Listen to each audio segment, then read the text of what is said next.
brought to you by the Every Dollar app. Start budgeting for free today. Dylan is with us in Miami. Hi, Dylan. Welcome to the Ramsey Show. Hey, guys. Thanks for having me. I am 22 years old, and I just graduated undergrad and got married the next day. My wife and I don't have any debt, but 2 weeks after our wedding, my mother passed away. Oh, no. And, Oh, gosh, I'm sorry, Dylan. Yeah. Was that unexpected? So, yes and no. Yes, in the fact that she declined so quickly. She died at 61, so she left us her IRA, which has about $300,000 in it. And then the main reason I'm calling is because the house that she left has $60,000 left on it. And I'm just wondering, what I'm planning to do is rent it out and have my renters pay the mortgage. But I also have the life insurance, which is, I got about $90,000 left on that, just kind of sitting in my bank account. Should I just go ahead and pay the mortgage off completely and then have that passive income, or what would you guys do? Wow. I'm so sorry. That's completely tough 2 weeks after you're married to make all these decisions. I wish we could slow down. Okay. Mm-hmm. Here's the thoughts that pop into my head. Okay. Number one, renting a property as a landlord is not passive income. That's humorous. That's crap from TikTok. Okay.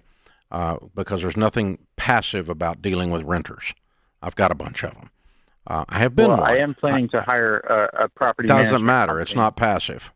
This is very active. Okay. You have a hassle factor in your life called renter.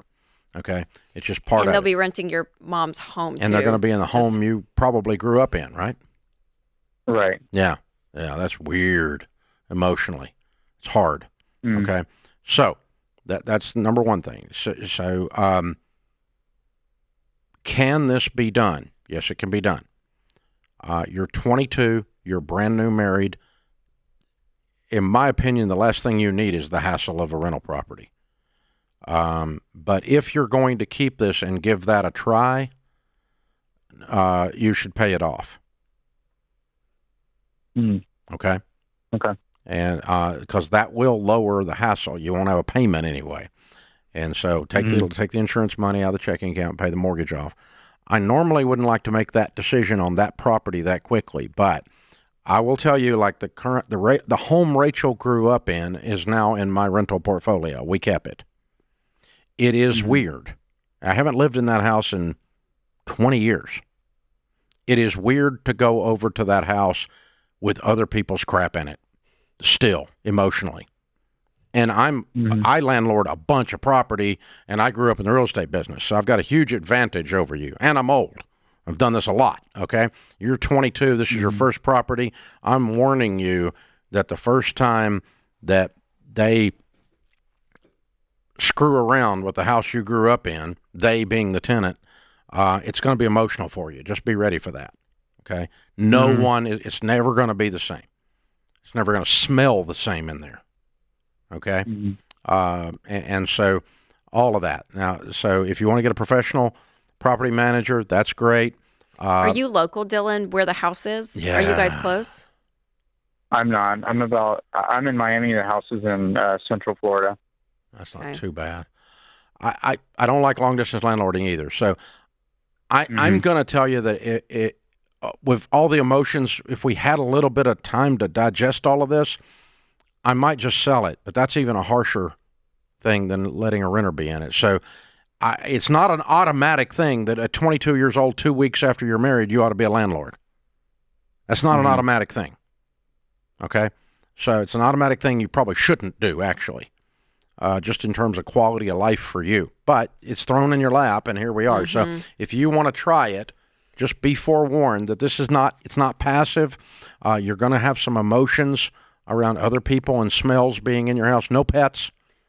I love pets. One of my favorite things on the planet is my little dog, but no pets, not in my rental properties, okay? We call them $10,000 cats. They devalue your house $10,000 when they put the cat in there, okay? Yeah. And so, sorry, that's the way that works. So I'm Dylan- telling you, this is an experienced landlord Dylan, talking for to you. Dylan, for you and your wife, where are you guys at financially? I know you said you have no debt.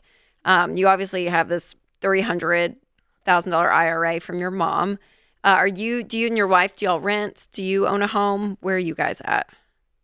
Yeah, we're renting. We're just kind of getting started financially. Our combined income is probably around 70 or 80. Okay. I would sell this house and buy you a house. I know. How much is the house worth? Do you know? Right now, it's probably worth 250, maybe 300 tops. I would sell Okay. this house and buy you a house. And when I say that out loud, 2 weeks after you got married, your mom dies, that's very harsh for me to say that. Yeah. It's hard for you to even Sure. hear that and think about that. But 5 years from today, you having this as a rental property versus you and your new wife having a new home to live in, that's a much better, wiser decision. And Yeah. I know I'm asking a lot for you to process of a lot of emotions. And you don't there. have to make this decision today, Dylan. You don't have to, in fact, and you don't have to do it because I said do it. But Yeah. Give yourself some time and kind of just, and maybe you try the renting thing for a year, and I would still pay it off. And maybe you look up in a year and you and your wife are like, man, we want to get settled somewhere. You have a great asset that your mom left you, which is such a gift, and you can use that gift to continue her legacy. I mean, what a beautiful thing that she, has for you guys. So maybe it's not right now, but maybe you look up in 6 months and think, okay, we can make this decision. But for you and your family now going forward, you and your wife, you can really use this to jumpstart you guys. If this house had no emotion gift. tied to it, if she had it as a rental property, Right. you would have sold it already in your mind. You would. I'm gonna buy me and my bride a new house. You wouldn't be going, I'm going to rent and keep this as a rental property. And let me say this may not be Dylan's case real quick, but the idea of having real estate, it's a big deal. It's a big deal. People want a rental property. I mean, the But idea of having a rental property. You don't want to have a rental property 2 hours away and be renting yourself. Yep.